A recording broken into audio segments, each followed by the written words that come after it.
So this week we're moving on from Dylan's Music Meaning and Transformation to Jackie Wiggins' Teaching for Musical Understanding.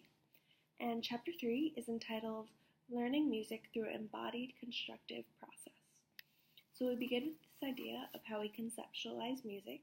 And to conceptualize, it's a verb meaning to form a concept or idea of something.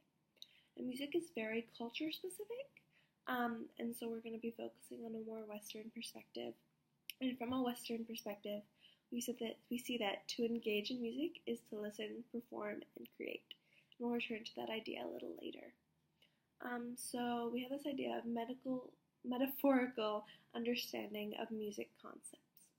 And she says, this is a direct quote, "Metaphor theorists suggest that we understand concepts A, in relation to our bodies, B, in relation to the ways we interact with our environment, and C, in relation to the ways we interact with other people."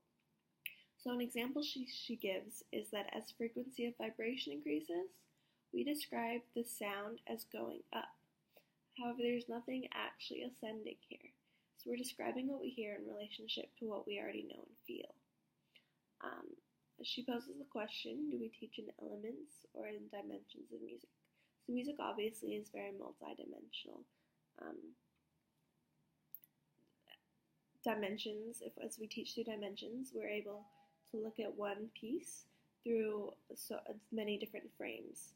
However, we tend to teach in elements, in little bits, by breaking a piece down. However, we don't always reassemble it. So qualities of music work together, and so how we teach should embody that idea. Dimensions of music include timbre, melody, harmony, pitch, articulation, dynamics, etc., just things like that. There are also meta-dimensions, which include style, genre, architecture, even the time and space in which a piece is either being performed or created. So if you have dimensions, it's like your circle here, your meta-dimensions are like a circle around that. So she poses that we should use dimensions as a point of entry into our lessons to be able to better understand music from the inside. So you choose a dimension or meta-dimension to start with and kind of work your way into the piece from there. However, it's important to understand that certain dimensions may or may not be as meaningful to a student as others. So example, if you're teaching form and having students analyze a piece, they're obviously going to start looking at the other dimensions of the piece, and those may have a greater meaning. But the idea is to just create a doorway into the piece to help better understand. So how we construct these concepts is by engaging, so performing, listening, creating. And as we engage, we're able to better understand what's going on. And as we better understand the music, it's easier to have a minds-on participation. So it's a cycle that as we engage, we understand. As we understand, we engage.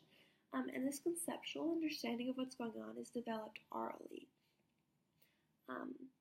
So as we continue to engage, we're acting on our oral conceptualization. So talking about it isn't enough. We must engage by either listening or singing, that sort of participation.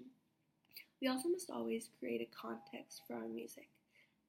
For what we're teaching. And the only valid context in a musical classroom is a musical work, a piece of music.